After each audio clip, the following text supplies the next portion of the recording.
성경이 보이네?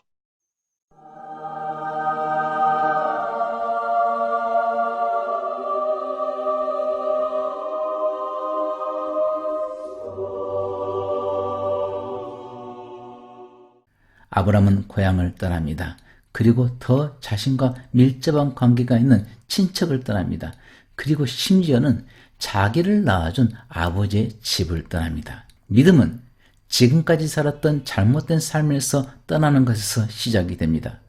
아무리 교회를 다닌다 할지라도, 아무리 말씀을 보고 기도한다고 해도 메소포타미아 그 우상의 나라와 같은 이 세상 나라에 여러분이 거한다면 하나님은 여러분을 통해서 어떤 것도 하실 수가 없습니다.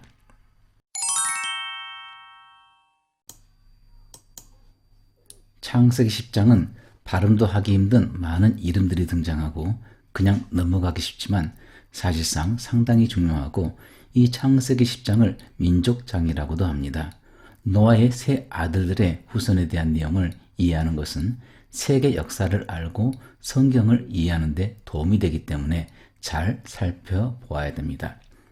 야벳은 유럽의 조상이 되었고 함은 아프리카의 조상이 되었으며 오늘 보게 될 셈은 아시아의 조상이 되었습니다. 셈의 족보는 6대에 이르는 족보이며 장자이지만 의외로 먼저 기록이 되지 않고 맨 마지막에 기록이 되었죠. 이는 아마 가장 중요한 족보이기 때문에 자세히 설명기 위함인 것 같습니다. 성경은 노아의 직계 후손을 셈으로 정하였고 다윗이나 예수님도 이 후손에 속했기 때문에 성경이 앞으로 기록할 내용도 셈족이 중심이 됩니다. 그리고 당시 셈의 지리적인 배경은 물질적으로는 풍성했지만 우상 또한 가득했던 메소포타미아 지역이었습니다. 10장 21절입니다. 셈은 에벨 온 자손의 조상이요 야벳의 형이라. 그에게도 자녀가 출생하였으니. 통상적으로 족보를 기록할 때 세대를 건너뛰지 않는 것이 정상입니다. 원래대로 기록한다면 셈, 아르박삭, 셀라, 에벨 이렇게 기록이 되어야 되는데 웬일인지 셈의 아들이 에벨이 아님에도 불구하고 셈의 3대 후세인 에벨의 이름이 먼저 기록이 되었습니다. 잃어볼 때 하나님은 에벨을 통해서 무엇인가 우리에게 하실 말씀이 있다는 것이죠. 오늘 우리도 에벨을 통해서 무슨 일이 생겼는지 집중토록 할 것입니다. 22절입니다. 셈의 아들은 엘람과 아스로와 아르박삭과 룻과 아람이요 아람의 아들은 우스와 훌과 게델과 마스며 아르박삭은 셀라를 낳고 셀라는 에벨을 낳았으며. 셈의 5 아들이 나옵니다. 그런데 24절에서 첫째 아들인 엘람의 이름은 사라지고 돌은 셋째 아들인 아르박삭 족보가 등장합니다. 그리고 창세기 11장 즉 바벨탑 사건이 있을 때 아브라함까지의 족보가 기록이 됐는데 아브라함의 조상이 셈의 셋째 아들인 아르박삭입니다. 즉 믿음의 조상 아브라함은 셈의 첫째 아들 엘람이 아닌 셋째 아들인 아르박삭의 후손인 것이죠. 25절입니다. 에벨은 2 아들을 낳고 하나의 이름을 벨렉이라 하였으니 그때 세상이 나뉘었으며 벨렉의 아우의 이름은 역단이며. 에벨의 2 아들이 나오는데 형은 벨렉이고 아우는 역단입니다. 벨렉은 히브리어 팔라크에서 유래했는데 나눔이라는 뜻을 가지고 있습니다. 이때 세상이 나뉘었다고 하는데 이 구절이 무엇을 뜻하는지 몇 가지 해석이 있죠. 첫째로 11장에서 인류는 이 세상에서 흩어져서 번성하라는 하나님의 명령을 거역하고 니무롯의 통치 아래 오히려 한 곳으로 모여 홍수가 다시 발생해도 죽거나 흩어지지 않을 하늘에 닿는 높은 탑을 쌓게 됩니다. 그때 하나님이 이들의 언어를 혼잡케 하사 흩으사 세상을 나누셨기 때문에 바벨탑을 쌓지 못하게 사람들을 온 세계로 흩어버리신 사건을 뜻한다고 합니다. 둘째로 대륙 이동설에 대한 이론입니다. 이것은 독일의 기상학자인 알베르트 베게너 박사가 제창한 학설인데 원래 지구는 지금과 같이 대륙이 떨어져 있지 않고 하나의 초대륙이었는데 대륙들이 점차 갈라져 이동하면서 현재와 같은 대륙들이 만들어졌다는 것입니다. 그 첫 번째 증거로 남아메리카의 동쪽 해안선과 아프리카의 서쪽 해안선이 퍼즐 조각처럼 잘 들어맞는다는 것이죠. 원래 지구는 이 그림과 같이 원래 한 대륙이었다는 것입니다. 그리고 두 번째 증거는 멀리 떨어진 여러 대륙에서 같은 시대를 나타내는 고생물들의 화석들이 함께 발견된다는 것입니다. 세 번째 증거는 멀리 떨어진 남아메리카 대륙의 동쪽과 아프리카 대륙의 서쪽 퇴적층 및 암석의 성질이 비슷하다는 것입니다. 특별히 아프리카 남부에서 발견되는 다이아몬드들이 남아메리카에서도 발견이 됩니다. 그럼 도대체 언제 갈라지게 되었나요? 다시 한번 창세기 10장 25절을 보겠습니다. 에벨은 두 아들을 낳고 하나의 이름을 벨렉이라 했으니 그때 세상이 나뉘었으며 벨렉의 아우의 이름은 욕단이며. 이 말씀만 본다면 그저 세상이 나뉘었다는 것이지 땅이 갈라졌다는 구절은 아니지 않습니까? 라고 저에게 반문할 수도 있습니다. 자, 그럼 같은 개역 성경 번역인데 역대상 1장을 보면 아담으로부터 시작된 족보가 똑같이 나오고 여기서는 세상이 나뉘었다는 이 사건을 달리 기록하고 있습니다. 역대상 1장 19절입니다. 에벨은 두 아들을 낳아 하나의 이름을 벨렉이라 했으니 이는 그때 땅이 나뉘었으며 그의 아우의 이름은 욕단이며. 같은 족보이기 때문에 거기에 나오는 이름도 같은데 역대상에서는 세상이 아니라 땅이 나뉘었다라고 기록이 되었습니다. 창세기의 이 구절을 개역 개정을 보면 명확치가 않은데 킹 제임스 성경을 보게 되면 좀 더 명확해집니다. For in his days was the earth divided. 영어 성경을 보니까 세상이 나뉘어진 것이 아니고 이 땅이 쪼개졌다, 나뉘어졌다라고 기록이 되었습니다. 당시 갑자기 한 덩어리였던 땅이 갈라져서 나뉘어지는 신기한 일을 목격을 하고 아버지 에벨은 아들의 이름을 벨렉이라 지었다는 것이죠. 즉 알프레트 베게너 박사가 주장을 한 대륙 이동설에 관한 구체적인 기록이 성경에 있는 것이죠. 세상이 나뉘었다는 구절에 관한 세 번째 해석으로 벨렉은 족보상 확실히 유대인입니다. 왜냐하면 유대인인 아브라함의 조상을 쫓아 올라가면 벨렉이 나오기 때문이죠. 그런데 벨렉의 동생인 오늘의 주요 인물인 욕단은 26절에서 보면 동쪽 산으로 갔다는 기록과 함께 족보에서 그만 사라져버립니다. 오늘날 많은 민족이 이 세상에 존재하지만 하나님이 구약에서 말씀하신 바에 따르면 인류는 오직 두 종족이 존재합니다. 하나는 유대인이고 다른 하나는 이방인입니다. 그러므로 에벨의 두 아들인 벨렉의 시기에 세상이 나뉘었기 때문에 이 갈라졌다는 뜻은 벨렉은 유대인으로 욕단은 이방인으로 갈라져 버렸다는 해석도 가능한 것입니다. 세상이 나뉘었다는 이 구절이 위에서 해설한 것 중에서 어떤 것을 뜻하는지 정확히 알 수는 없지만 다음 말씀에서 욕단의 족보가 중점적으로 기록이 되었기 때문에 이 중에서 세 번째 해석을 가지고 좀 더 알아보겠습니다. 26절입니다. 욕단은 알모닥과 셀렉과 하살마읒과 에라와 하도람과 우살과 디글라와 오발과 아비마엘과 스바와 오빌과 하윌라와 요밥을 낳았으니 이들은 다 욕단의 아들이며 그들이 거주하는 곳은 메사에서부터 스발로 가는 길의 동쪽 산이었더라. 창세기 10장에는 에벨의 아들인 욕단의 후손이 친절하게 기록이 되어 있지만 바벨탑 사건이 기록된 창세기 11장에는 에벨의 둘째 아들인 욕단의 이름은 사라집니다. 대신에 에벨의 첫째 아들인 벨렉의 족보가 시작이 되지요. 그리고 그 족보는 믿음의 조상 아브라함까지 이어집니다.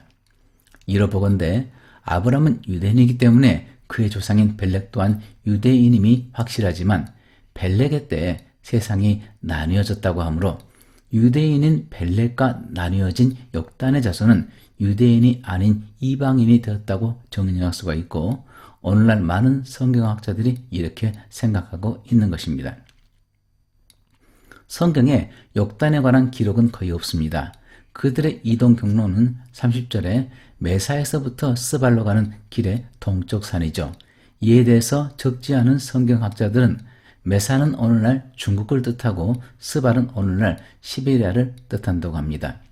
지금이야 시베리아가 우리 땅이 아니지만 시베리아는 단군 이래로 우리 땅이었는데 1300년 전 한족이 고구려를 멸망시키며 이곳을 무단 강점하였고 훗날 400년 전에 소련이 강점하여 오늘날까지 이르렀지만 원래는 단군의 땅이었기 때문에 역단의 후손은 시베리아로 간 단군의 후손인 대한민국 백성들이라는 주장을 성경학자들은 하고 있습니다. 즉 우리가 역단의 후손이라는 것이죠.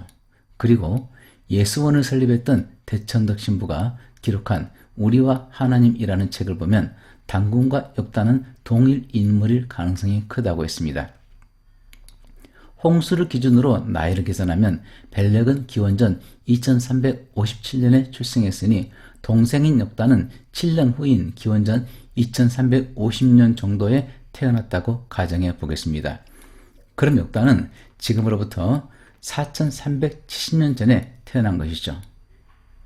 단기는 단군이 고조선을 건국했다고 알려진 기원전 2333년을 단기 1년으로 계산합니다. 그러면은 올해가 2020년이기 때문에 2020년에 2333년을 더하게 되면은 올해는 단기 4353년입니다. 기원전 4370년에 태어난 역단이 오차는 있겠지만 세월이 지나서 기원전 4353년경에 고조선을 건국했다는 논리도 일리가 있는 것이죠. 우리나라 민족이 역단의 후예인지 아닌지 저는 모릅니다. 일부 학자들은 우리 민족이 역단의 후예이기 때문에 하나님이 우리나라를 미국 다음으로 선교사를 가장 많이 파송한 나라로 사용하셨고 우리는 제2의 유대인이다 라고 하고 있습니다. 그런데 제 개인적으로는 이런 메시지가 별로 와닿지 않습니다. 왜냐하면 우리 민족이 역단의 후예면 어떻고 아니면 어떻습니까? 우리 민족이 아브라함의 후예면 어떻고 아니면 어떤가요? 어차피 위로 올라가면은 우리의 조상은 방주를 만들었던 노아임이 틀림이 없고 더 올라가면은 우리의 조상이 아브라함과 하와임이 틀림이 없습니다. 뿌리가 하나이기 때문에 이런 것을 따지는 것은 별로 의미가 없다고 생각합니다. 한 가지 역단의 후손들을 볼 때 이해하기 어려운 것이 있습니다. 당시 모든 사람들은 니무롯의 통치에 따라서 니무롯이 다스리는 메소포타미아 쪽으로 몰려들었습니다. 하지만 역단의 후손들은 바벨탑이 있고 힘이 있는 그쪽으로 가지 않고 반대로 동방으로 나아갔습니다. 하나님을 무시하고 하나님을 거절해서 자기들의 힘으로 생명을 유지하겠다는 당시 최고의 세력인 니무롯을 떠나 동쪽으로 향했다는 것이죠. 벨렉 시대의 사람들은 하나님의 지상명령에 따라서 흩어져서 온 땅에 충만하라는 말씀대로 살지 않고 메소포타미아 기름진 땅에서 모여 살았고 하나님이 홍수로 다시 멸망시킬까 봐서 하나님의 말씀을 믿지 않고 신이 하늘에서 어떤 홍수를 내리더라도 생명을 유지할 수 있는 그들만의 구원처인 바벨탑을 쌓았습니다. 그리고 하나님을 거역하고 무시하는 니무롯을 중심으로 모든 사람들이 모여서 하나님의 나라가 아닌 니무롯의 세상, 니무롯의 나라를 세워갔습니다. 모든 사람들이 이렇게 세상 나라를 중심으로 모이고 있을 때 유일하게 그들과는 반대 방향으로 그들과 나뉘어서 동쪽으로 이동한 사람들은 바로 역단의 후손들이었습니다. 역단의 후손들은 그곳을 떠났지만 벨렉의 후손은 여전히 하나님의 통치를 거부한 니무롯의 통치하에 있었습니다. 그들에게는 니무롯으로부터 시작된 태양신을 섬기는 우상숭배, 그의 아내인 세미라미스와 아들 담무스로 시작이 된 달과 별들을 섬기는 우상숭배 영향을 받아서 우상을 만들고 우상을 판매하며 우상을 섬기고 살아갔습니다. 이들이 우상으로 충만한 곳 메소포타미아를 떠나지 않는 한 하나님을 무시하는 인간 사냥꾼 니무롯이 다스리는 영향력으로부터 벗어나지 않는 한 하나님은 이들의 왕이 될 수가 없었고 하나님의 다스림이 이 땅에 임할 수가 없었습니다. 그래서 하나님은 그 우상의 땅에서 한 무리의 사람을 약속의 땅을 향해 떠나게 하십니다. 나중에 보겠지만 하나님은 우상의 땅, 니무롯의 땅인 갈대아 우르에서 벗어나서 아브라함의 가족으로 하여금 하란으로 가게 하시죠. 그리고 하란에서 아브라함의 아비인 데라가 죽자 하나님은 결국 그분이 그분의 백성들이 살게 하기 원하셨던 가나안 땅으로 아브라함을 가게 하십니다. 창세기 12장 1절입니다. 여호와께서 아브라함에게 이르시되 너는 너의 고향과 친척과 아버지의 집을 떠나 내가 내게 보여줄 땅으로 가라. 아브라함은 고향을 떠납니다. 그리고 더 자신과 밀접한 관계가 있는 친척을 떠납니다. 그리고 심지어는 자기를 낳아준 아버지의 집을 떠납니다. 이것이 믿음의 조상 아브라함의 하나님을 향한 첫걸음입니다. 믿음은 지금까지 살았던 잘못된 삶에서 떠나는 것에서 시작이 됩니다. 하나님보다 더 사랑하는 각종 우상의 고향, 우상의 친척, 우상의 아비집을 떠나는 것에서 믿음은 시작이 되는 것입니다. 아무리 교회를 다닌다 할지라도, 아무리 말씀을 보고 기도한다고 해도 메소포타미아 그 우상의 나라와 같은 이 세상 나라에 여러분이 거한다면 하나님은 여러분을 통해서 어떤 것도 하실 수가 없습니다. 그동안 세상 사람들과 똑같이 살아왔던, 돈을 최고의 우상으로 삼고 세상에서의 출세를 최고의 가치로 삼았던 그 우상의 나라에서 떠나는 것에서 진정한 믿음 생활은 시작이 되는 것입니다. 다시 말한다면 세상적인 삶에서 떠나지 않는다면 믿음의 여정은 시작되지 않는다는 것입니다. 교회는 이 건물이 아니라 세상으로부터 하나님의 부르심을 받아서 나온 무리를 교회라고 하죠. 이것은 세상으로부터 갈라졌다는 뜻이죠. 이전에는 세상 사람들과 같은 문화에 속해서 함께 즐기고 함께 먹고 마셨지만은 이제는 그들로부터 나와서 그들로부터 깨어져 떨어져 나온 무리가 바로 저희고 여러분, 즉 교회인 것입니다. 벨렉의 시대에 이 세상이 나눠졌습니다. 그 시대에 정말 땅이 갈라졌다면 그것은 그리 어렵지가 않지요. 왜냐하면 지진이 발생하거나 화산이 폭발하면 땅은 갈라질 수 있기 때문입니다. 하지만 사람이 갈라지는 것은 정말이지 어렵습니다. 진정한 그리스도인이라면 벨렉의 시대에 땅이 갈라졌듯이 세상에서 갈라져 나와서 분리가 되어야 됩니다. 떨어져 나가야 됩니다. 진정한 그리스도인이라면 벨렉의 시대에 바벨탑을 쌓던 니므롯의 통치, 세상 나라의 권세에서 벗어나 역단이 동쪽으로 이동하였던 것처럼 이 세상에서 얻고 즐겨야 할 온갖 것들에게서 갈라져서 분별된 삶을 살아야 하는 것입니다.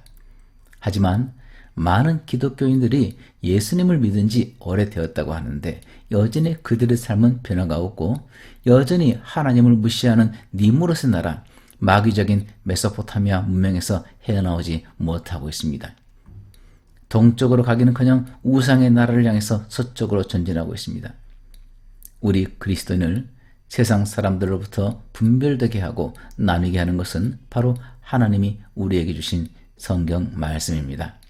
히브리서 4장 12절입니다.